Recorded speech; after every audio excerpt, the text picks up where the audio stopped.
Kenapa macet? Aku kita kancing. Apa? Kita kancing di sini. Di mana? Dengan satu. Antum ini. Yang lagi? Apa?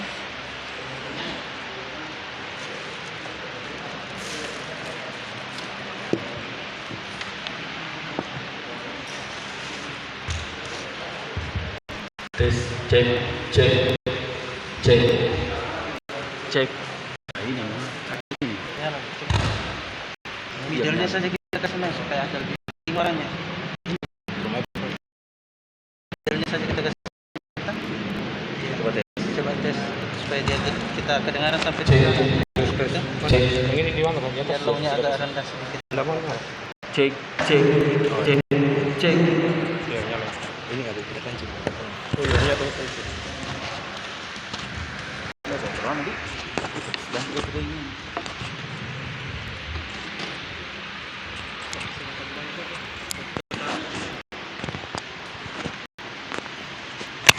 Nomor nih.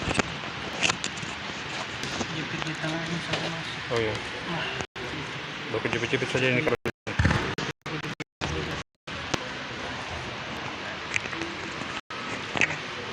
Tes, tes, tes, tes, tes, tes, tes, tes.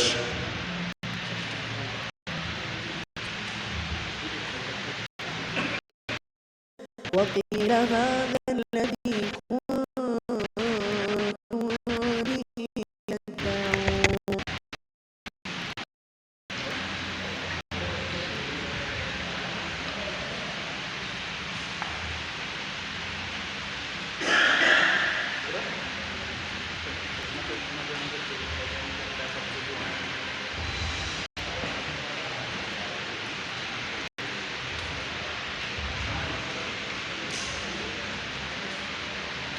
Buat dikit aja. Tesnya bagus tuh. Ini bagus. Pas.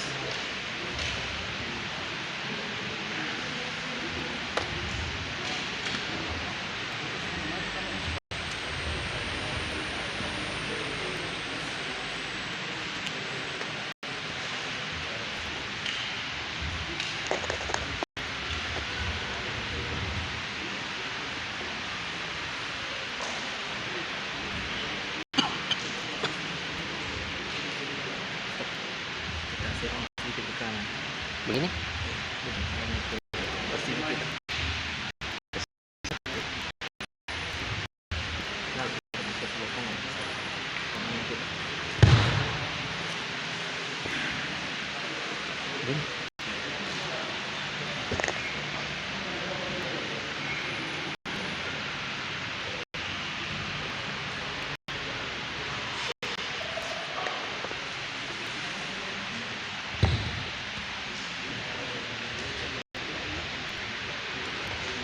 Bismillahirrahmanirrahim.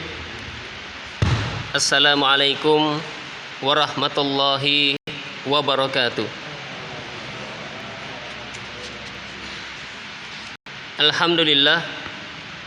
Innal hamdalillah nahmaduhu wa nasta'inuhu wa nastaghfiruh wa na'udzu billahi min syururi anfusina wa min sayyiati a'malina. Man yahdihillahu fala mudilla lah wa man yudlil fala hadiya lah. Asyhadu an la ilaha illallah wahdahu la syarika lah wa asyhadu anna Muhammadan abduhu. Ya ayyuhalladzina amanu taqullaha haqqa tuqatih wa la tamutunna wa antum muslimun. Ya ayyuhan nasu taqu rabbakumul ladzi khalaqakum wa khalaqa zawjaha wa batha rijalan katsiran wa nisaa wattaqullaha alladzi tasaaluna bihi wal arham innallaha kana 'alaikum raqiba. Ya ayyuhalladzina amanu taqullaha wa qulu qawlan sadida yuslih lakum a'malakum wa yaghfir lakum dhunubakum wa man yuti'illaha wa rasulahu faqad faza fawzan 'azima. Amma ba'du. Allahumma salli ala Muhammad wa ala alihi wa sahbihi wa man tabi'ahum bi ihsanin ila yaumil qiyamah. Saudara dan saudariku kaum muslimin dan muslimah rahimani wa rahimakumullahu jami'an. Semoga Allah Subhanahu wa taala senantiasa merahmati dan memberkahi kehidupan kita semua. Alhamdulillah, segala puji hanya milik Allah Subhanahu wa taala yang senantiasa kita memuji Allah, membesarkan Allah dan mengagungkan Allah Subhanahu wa taala sebagai konsekuensi kita seorang hamba di hadapan Allah Subhanahu wa taala.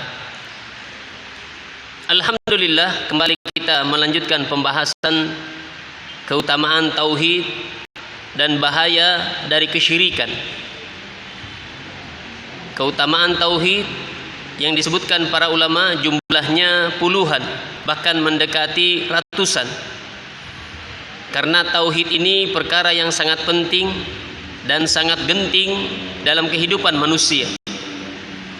Perkara tauhid ini merupakan perkara yang paling pertama didakwakan oleh seluruh para nabi dan para rasul. Dan penyimpangan dalam masalah tauhid ini adalah pelanggaran terbesar seorang hamba kepada Allah Subhanahu wa taala.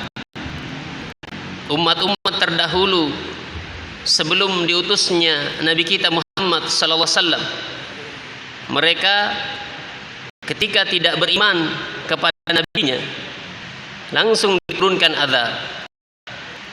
Itu perbedaan terbesar dengan Nabi kita Muhammad sallallahu alaihi wasallam.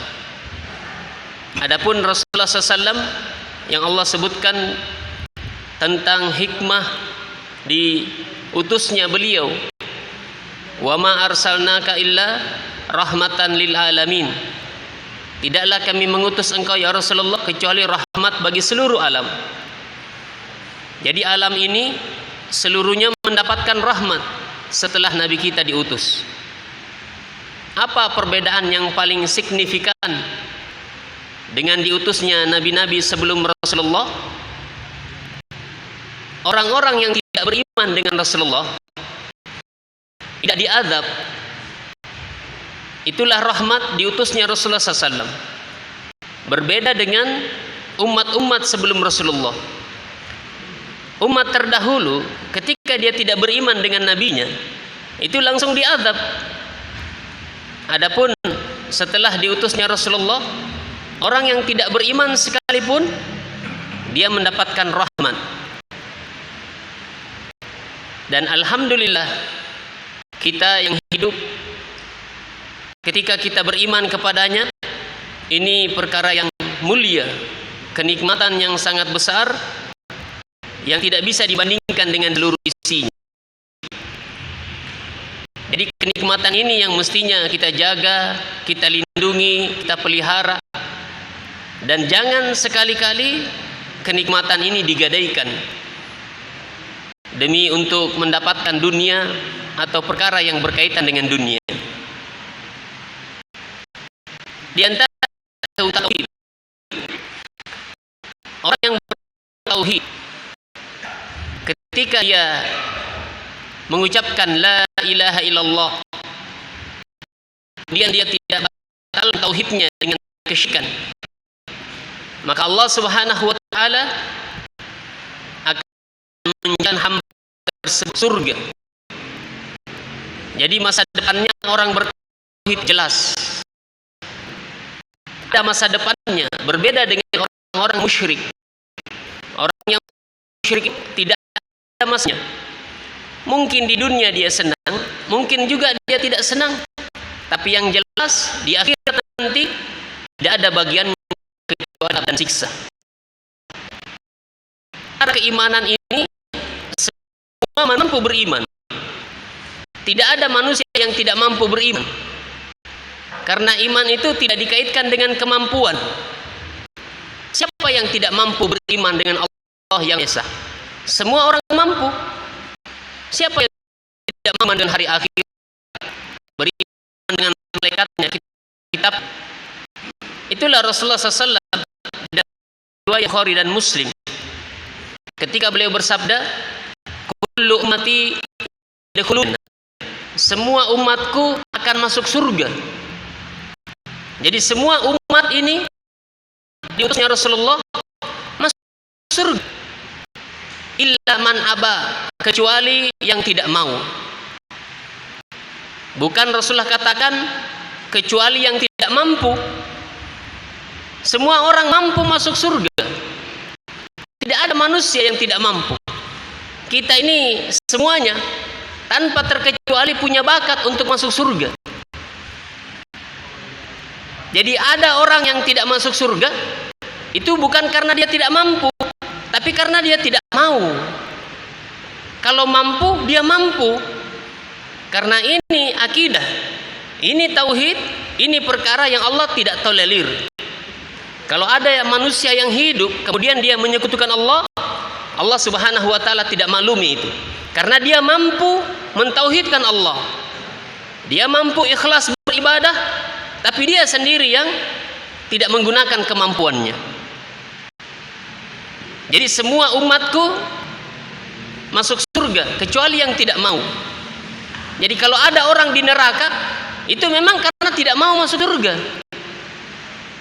Karena semua orang bisa masuk surga.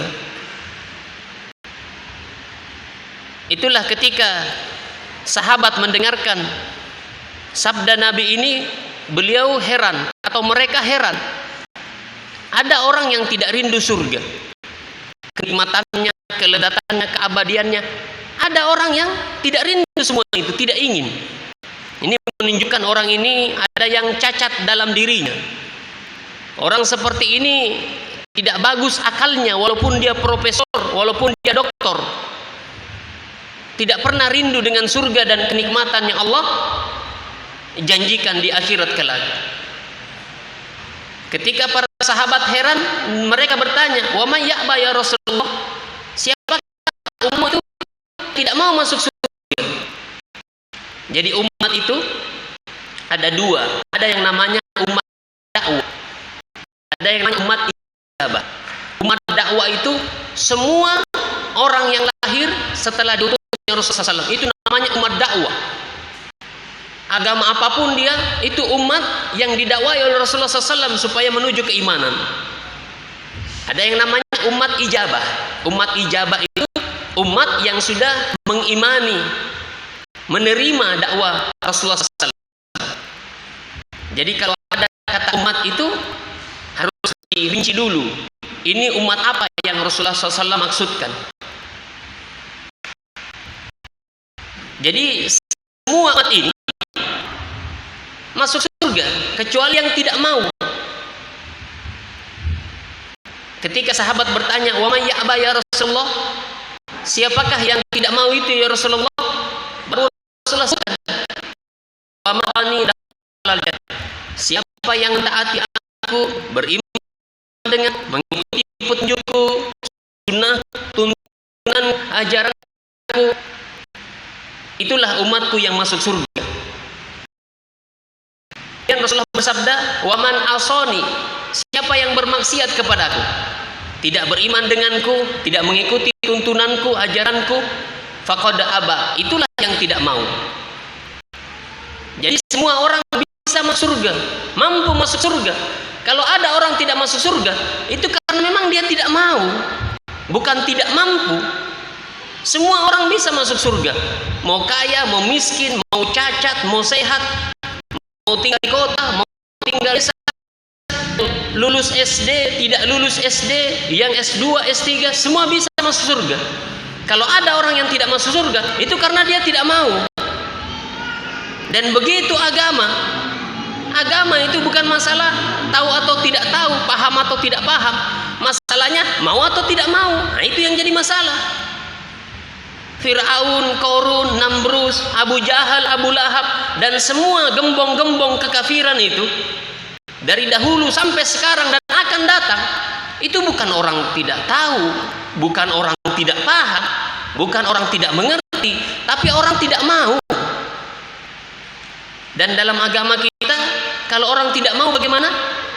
La ikraha fid din, tidak ada paksa. Tidak usah dipaksa-paksa orang, karena dipaksa itu ada. karena menerima amalan apapun kalau motivasinya karena dipaksa. Allah itu menerima amalan kalau hambanya itu ikhlas. Ikhlas baru diterima. Masuk Islam ikhlas, bukan dipaksa. Jadi ketika orang beriman, maka sudah dijamin pasti masuk pasti itu. Nabi kita Muhammad sallallahu alaihi wasallam bersabda di dalam hadis yang diriwayatkan oleh Imam Bukhari dan Imam Muslim,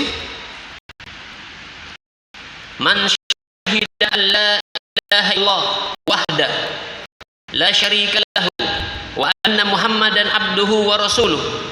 Siapa yang bersaksi bahwa la ilaha, tidak ada ilah, tidak ada yang berhak diibadahi illallah kecuali hanya Allah.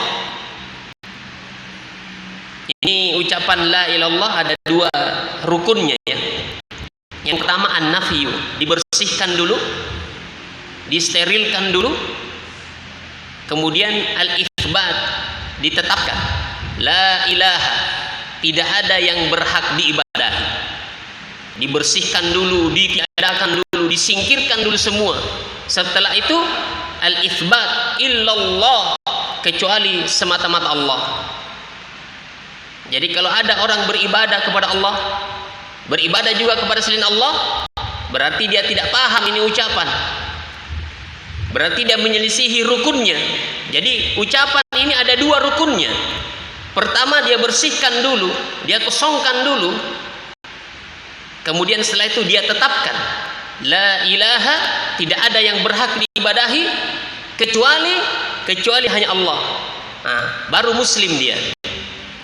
Kalau dia cuma ucapkan Allah ilah, Allah sesembahan, Allah Tuhan, belum tentu dia muslim. Karena mungkin diakui itu juga boleh disembah, itu juga boleh disembah. Atau dia menafikan tidak ada sesembahan. Nah, berarti dia ateis atau komunis. Tidak ada yang disembah, tidak ada yang diibadahi. Muslim dia tiadakan dulu la ilaha, dia bersihkan dulu, dia kosongkan dulu, kemudian dia tetapkan illallah. Nah, itu baru muslim. Kalimat ini itu orang Arab jahiliyah dia paham. Dia tahu konsekuensinya, itulah dia tidak mau. Karena kapan ucapan ini diucapkan, berarti semua berhala, semua tempat mereka menyembah, meminta, itu tidak boleh disembah. Masa kalah dengan orang musyrikin dahulu? Orang musyrikin dahulu itu dia paham maknanya. Ada orang sekarang dia bilang la ilallah, tapi dia tawakal ke makhluk, dia berdoa ke makhluk, dia bersandar ke makhluk, dia takut ke makhluk. Padahal orang musyrikin dulu, kenapa ini ucapan dia tidak ucapkan? Karena dia tahu konsekuensinya. Dan mereka itu tidak mau ucapannya menyelisihi perbuatannya. Jadi mending langsung dia tidak ucapkan itu. Wa anna Muhammadan abduhu wa rasuluh, dan bersaksi bahwasanya Muhammad sallallahu alaihi wasallam hambanya dan rasulnya. Jadi ini membantah dua golongan. Yang pertama yang melampaui batas terhadap Rasulullah SAW. Rasulullah itu hamba dia, makhluk biasa. Yang Allah berfirman, "Qul ya Muhammad kepada umatmu, la amliku li nafsi naf'an wala dharra." Allah perintah Rasulullah untuk ucapkan ucapan ini. Kata kepada umatmu, saya la amliku li nafsi naf'an, saya tidak bisa memberi manfaat untuk diriku sendiri, wala dharra, dan tidak bisa saya menolak bahaya yang akan menimpa diriku. Itu Rasulullah SAW. Tidak bisa memberikan manfaat untuk dirinya dan tidak bisa menolak bahaya yang akan menimpa dia. Allah perintahkan itu supaya tidak dikultuskan, supaya tidak dikatakan dia memiliki hak ilahiyah, hak ketuhanan yang bisa begini, yang bisa begitu. Rasulullah saja tidak memiliki. Dia hidup saja Rasulullah SAW tidak memiliki itu, apalagi setelah dia mati. Kan ada orang yang disembah itu setelah dia mati. Ketika dia hidup tidak disembah, tidak ada yang minta ke dia, padahal dia masih hidup ini. Nanti dia meninggal baru terjadi apa yang terjadi. Nah, itu yang mengherankan. Itu tidak disembah. Mati sembah. Padahal kalau orang meninggal tidak bisa apa-apa. Kita rahmati dia, terima kebaikan. Kemudian Rasulullah Allah bahwasanya Nabi Isa itu hamba Allah dan Rasulnya. Jadi yang pertama tadi Rasulullah SAW itu hamba.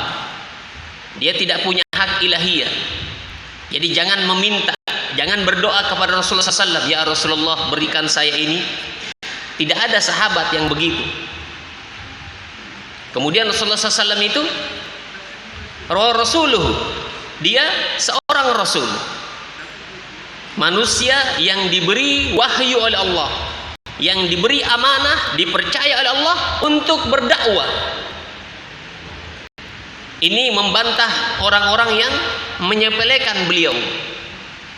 Yang pertama tadi itu abduhu, itu membantah orang yang melampaui batas kepada beliau. Wa rasuluhu, nah ini membantah orang-orang yang menyepelekan beliau. Wa anna Isa Abdullah wa rasuluh, bahwasanya Nabi Isa hamba Allah dan Rasulnya. Nah ini sama, Nabi Isa juga hamba Allah, dia hamba. Kemudian dia juga seorang Rasul. Kemudian lanjutan sabda Rasulullah SAW, wa kalimatuhu alqaha, kalimat Allah yang Allah berikan ila Maryam, kepada Nabi Maryam. Apa? Kepada Maryam, ibunda Nabi Isa alaihissalam.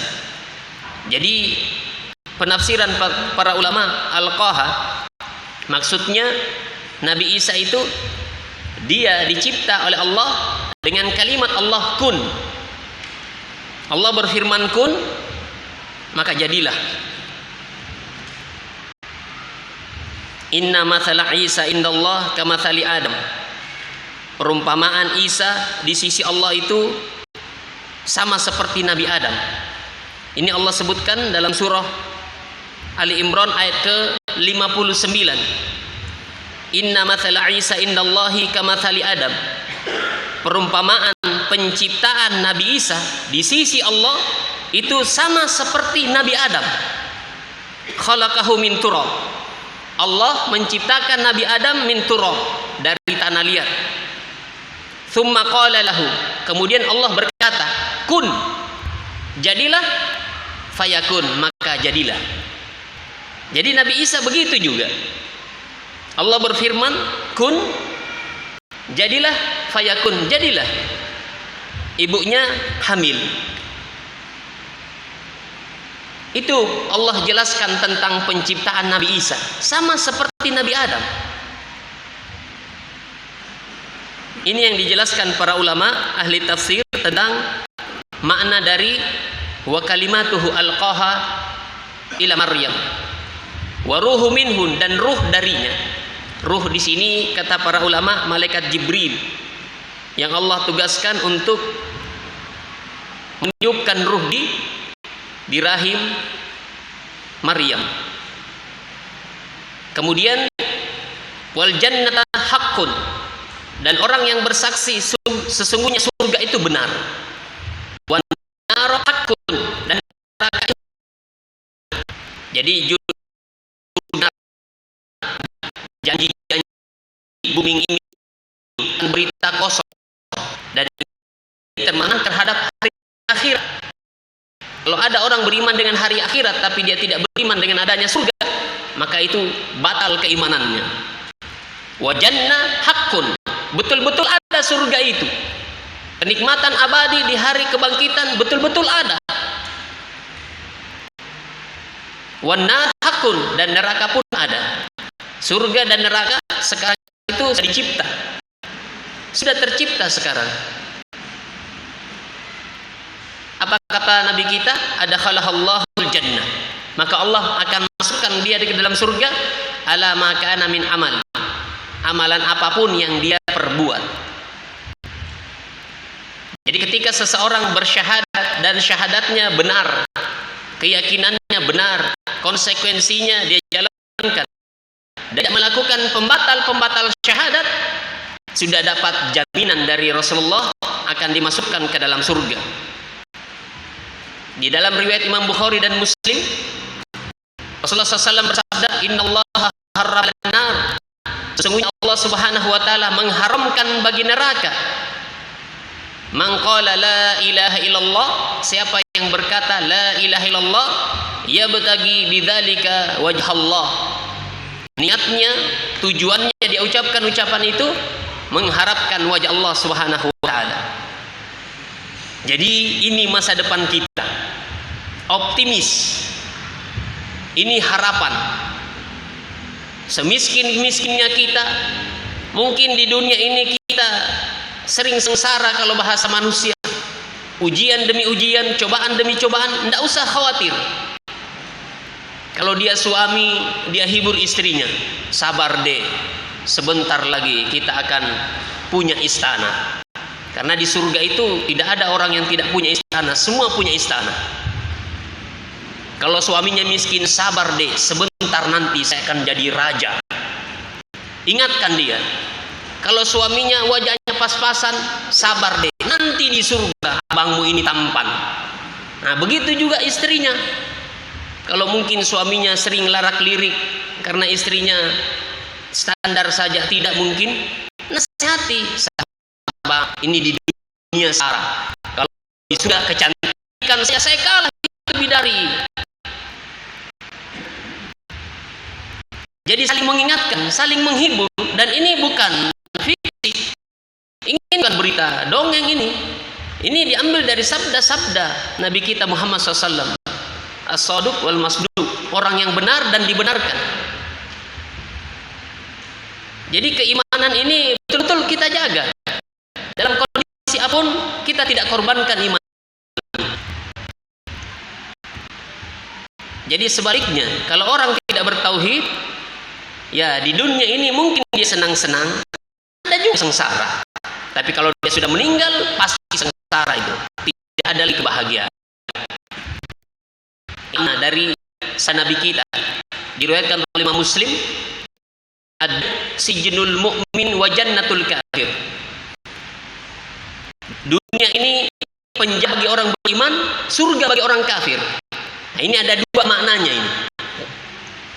Yang pertama, kata Imam Nawawi rahimahullahu dalam syarah Sahih Muslim, bahwa kita di dunia ini seperti di penjara. Maksudnya kita tidak bebas melakukan apa saja, tidak bebas. Sama seperti orang di penjara. Mau itu boleh, terlarang. Mau begini tidak boleh. Mau berpikir tuh, mau makan itu, mau ke sana tidak boleh. Maksudnya kita di penjara. Kalau orang yang tidak beriman, dunia ini surga bagi dia. Mau makan apa saja, tidak ada yang haram. Yang penting senang, suka, makan saja. Mau cari kerja, pekerjaan apa saja, yang penting kamu suka, kamu mau. Itu makna yang pertama, bahwa di dunia ini kita di penjara, maksudnya kita tidak bebas, tidak bisa melakukan apapun sesuai keinginan kita. Ada aturan, ada rambu-rambu yang itu tidak boleh kita terobos. Kemudian makna yang kedua, nah ini yang menyebabkan salah seorang Yahudi di zaman Ibnu Hajar, dia masuk Islam. Ibnu Hajar al-Asqalani, dia kan itu qadhi di Mesir. Dia hakim, punya kedudukan di pemerintahan. Ketika dia dengan baju dinasnya, baju seorang hakim, kemudian dia naik kuda yang dipersiapkan. Di tengah jalan dia berjumpa dengan orang Yahudi yang miskin. Orang Yahudi ini menahan dia. Dia berkata, kalau bahasa kita, Pak Hakim, kayaknya nabimu itu salah. Kenapa di dalam tanya dia bilang dunia sijnul mu'minatul kafir. Nah, ternyata orang Yahudi pada hadis ini.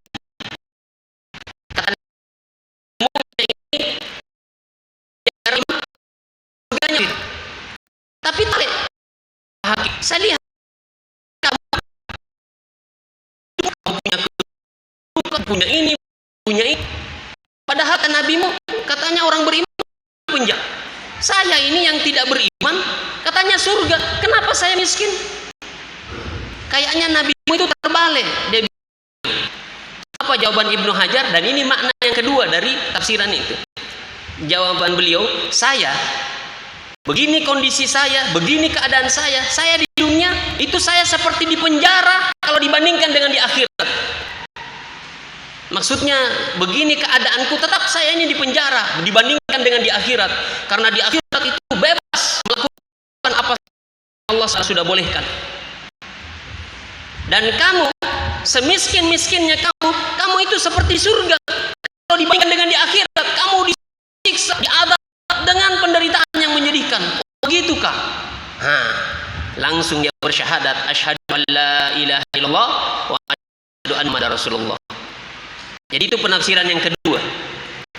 Ada nabi yang kaya, aja. Apakah dia penjara di dunia ini? Iya, di penjara. Walaupun dia raja, iya, punya kerajaan, iya, dibandingkan dengan di akhirat. Ada di dunia ini tidak boleh diterobos dibandingkan dengan di akhirat. Dan orang yang tidak beriman ada di negeri Afrika sana, sudah tidak beriman, miskin, kurus, kurang makan.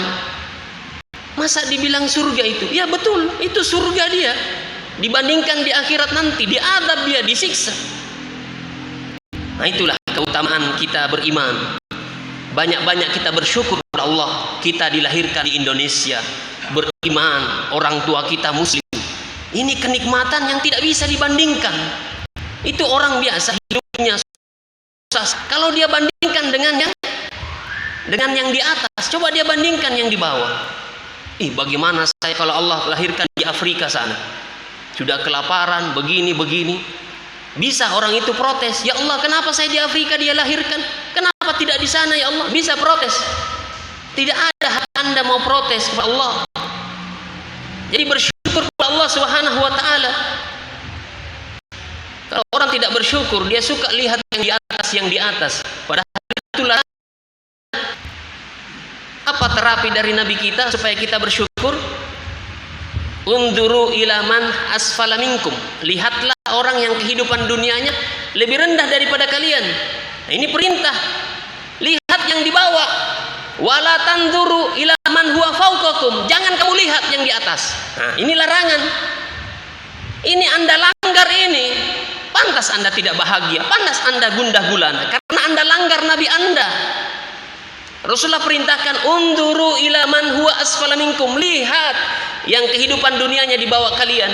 Wala tanduru ila man huwa fawqakum, jangan dilihat itu yang lebih daripada kamu. Ini sudah diselisihi, pantas. Jadi orang sengsara itu tidak perlu 10 ayat, 10 hadis dia langgar. Mungkin 1 ayat saja, mungkin 1 hadis saja, tapi itu perkara fatal dan vital, maka dia tidak mendapatkan apa yang dijanjikan oleh Allah dan Rasulnya. Enaknya kalau kita lihat yang di bawah, ya alhamdulillah, kita ini walaupun rumah gubuk-gubuk, ada orang yang tidak ada rumahnya. Kita ini walaupun penghasilan pas-pasan, ada orang yang sudah cacat, tidak mampu begini, tidak mampu begitu. Kita ini cuma makan nasi dan garam, alhamdulillah masih bisa makan. Ada orang yang tidak bisa makan, diimpus dia. Nah, begitu caranya bersyukur kepada Allah. Dan itu agama kita begitu. Kalau Anda bikin bikin aturan sendiri, nah, terjadi apa yang terjadi. Itu perintah Allah untuk masuk Islam secara keseluruhan. Jangan sholatnya saja sesuai dengan Islam, puasanya saja sesuai dengan Islam.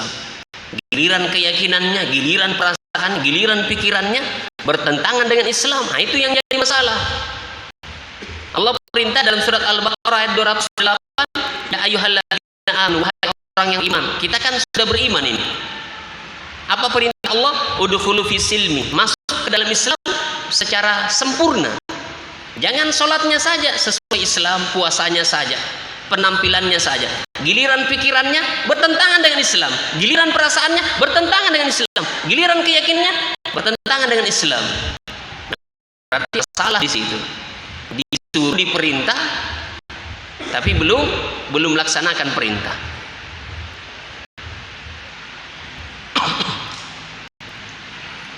Jadi orang yang muslim dia pasti masuk surga selama keimanannya itu dia jaga dan tidak ada yang membatalkan keimanannya. Kemudian keutamaan tauhid yang berikutnya, tauhid itu sumber keamanan sebuah negeri. Jadi negeri itu kalau mau aman, dakwah ini yang harus digalakkan. Kalau negeri itu tidak bertauhid, maka akan terjadi apa yang terjadi. Apa dalilnya? Dalilnya kisah Nabi Ibrahim dalam surat Ibrahim ayat ke-35 sampai 36. Jadi tauhid itu fondasi sebuah negeri untuk tercipta keamanan. Allah Subhanahu wa taala berfirman kisah Nabi Ibrahim, wa idz qala ketika Nabi Ibrahim berkata, Rabbi ij'al hadza balada aminan. Wahai Tuhanku, wahai Rabbku, jadikanlah negeri ini negeri yang aman. Nah, ini negeri Mekah ini. Mekah doanya Nabi Ibrahim. Kalau Madinah itu doanya Rasulullah SAW. Itulah dua negeri ini tidak dimasuki oleh Dajjal. Ini doanya dua Khalilullah, kekasih Allah, manusia termulia yang pernah menginjakkan kakinya di muka bumi. Jadi Nabi Ibrahim berdoa, Rabbi ja'al hadzal balada aminan. Ya Allah, jadikanlah negeri ini negeri aman. Nah, disebutkan doanya beliau. Kemudian beliau berlindung dari perkara yang bisa menghilangkan keamanan. Nah, begitu caranya orang beragama. Dia berharap, dia meminta yang sesuatu diharapkan. Kemudian juga dia meminta sesuatu yang bisa menggagalkan harapannya ini. Lanjutannya, wajnubni wa baniya an na'budal asnam. Ini pengangkat keamanan, penghilang keamanan. Apa itu? Jauhkanlah saya dan keturunanku dari menyembah berhala. Karena kesyirikan itu sebab hilangnya keamanan. Inilah digandengkan. Setelah keamanan dulu, sesuatu yang bisa menghilangkan keamanan, kesyirikan. Selanjutnya Allah tentang doa Nabi Ibrahim, Rabbi nahunna adlalna katsiran minan nas. Wahai Tuhanku, sesungguhnya berhala-berhala itu banyak menyesatkan manusia. Orang tersesat itu ada keamanan yang tersesat. Kalau orang menyembah berhala aman, sementara kondisi sesat tidak. Orang aman itu kalau dapat hidayah, dapat petunjuk, baru aman negeri itu. Kalau negeri itu tidak dapat hidayah, tidak dapat petunjuk, bagaimana mau aman? Jadi syarat sebuah negeri untuk aman itu murni dari kesyirikan. Jadi susah terciptanya keamanan di sebuah negeri kalau di situ kesyirikan masih merajalela. Kemudian yang berikutnya, keutamaan tauhid. Kalau kita sebut tentang keutamaan tauhid, berarti lawannya kesyirikan. Negeri itu kacau, negeri tidak aman, tidak nyaman, tidak tenang karena terjadi kesyirikan. Coba di konflik ini ada ketenangan. Hal semua hukum itu dia bikin sendiri. Tidak bersama Allah. Dia bisa atur usia. Sebagai negeri hitungan detik terjadi pemerkosaan. Hal yang gratis banyak di negeri-negeri begitu. Kenapa? Ya begitulah. Karena manusia itu manusia. Tapi kalau Allah aman, tenteram. Karena Allah tahu ini di sini kerusakannya, di sini bahayanya. Mau diatur, damai itu.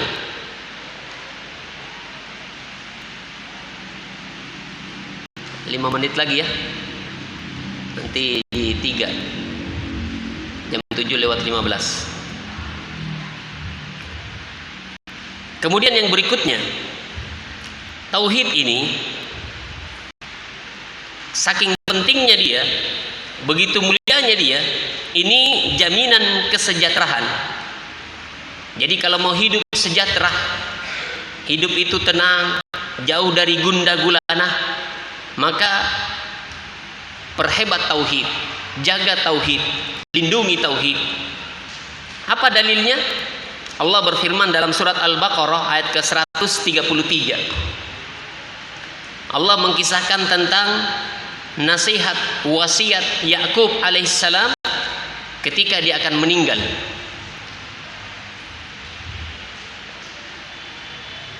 Am kuntum syuhada. Allah menjelaskan, adakah kamu hadir idh hadara Yakub al-maut, ketika Nabi Yakub akan mendapatkan kematian, akan dijemput kematian. Idh qala, ketika dia berkata libanihi, kepada anaknya. Ini wasiatnya Nabi ini, supaya anaknya sejahtera. Apa nasihatnya, apa wasiatnya? Dia tanya dulu anaknya, ma ta'buduna min ba'di, wahai anakku, apa yang kamu sembah kalau saya sudah meninggal? Ini pertanyaan orang tua yang betul-betul mencintai anaknya dan menginginkan kebahagiaan anaknya. Pertanyaannya Nabi Yakub, ma ta'buduna min ba'di, apa yang kamu sembah saya sudah meninggal? Kalau orang sekarang dia mau meninggal, dia tanya anaknya, ma ta'kuluna min ba'di, nah apa yang kau makan kalau bapak meninggal? Jadi perutnya yang diurus dulu, bukan hatinya, bukan imannya. Beda dengan Nabi, manusia yang paling paham Allah dan agama Allah. Dia tanya anaknya sebelum dia meninggal, ma ta'buduna min ba'di, apa yang kalian sembah kalau saya sudah meninggal? Kalau orang sekarang, ma ta'kuluna min ba'di, apa yang kamu makan nak kalau saya sudah meninggal? Apalagi kalau anaknya tidak ada kerjanya, nebeng terus sama bapaknya, bapaknya mau meninggal ini. Qalu, kemudian keturunannya menjawab, na'budu ilahaka, kami akan menyembah yang kamu sembah, wa ilaha abaik, dan sesembahan bapakmu Ibrahim, Ismail, Ishak, ilahan wahida wa nahnu lahu muslimun. Jadi disebutkan bapak-bapak mereka, Nabi Ibrahim, kemudian Nabi Ismail, Ishak, yang mereka sembah ilah yang satu, dan kami termasuk orang-orang yang muslim yang menyerahkan diri. Jadi ini wasiat Nabi Ibrahim, Nabi Yakub kepada anaknya. Dan ini berkaitan dengan tauhid. Kalau anak kita mau sejahtera, perhebat tauhidnya. Mungkin dia miskin tapi dia tidak mengganggu orang. Mungkin dia tidak miskin tapi tidak membuat kerusakan di muka bumi. Tapi kalau tauhidnya rusak, mungkin dia kaya, mungkin dia punya kedudukan, tapi terjadi apa yang terjadi karena tidak ada takutnya kepada Allah. Nasallallahu alaihi dunya wal akhirah. Ini yang bisa kita sampaikan dari keutamaan tauhid dan bahaya dari kesyirikan. Dan kita banyak meminta dan terus meminta kepada Allah, semoga Allah memperbaiki keimanan kita. Semoga Allah Subhanahu wa taala mengampuni segala kekeliruan yang ada dalam akidah dan keyakinan kita. Allahumma taqabbal minna innaka antas sami'ud du'a. Kita tutup dengan doa kafaratul majlis. Subhanakallahumma bihamdika asyhadu an la ilaha illa anta astaghfiruka wa atubu ilaik. Assalamualaikum warahmatullahi wabarakatuh.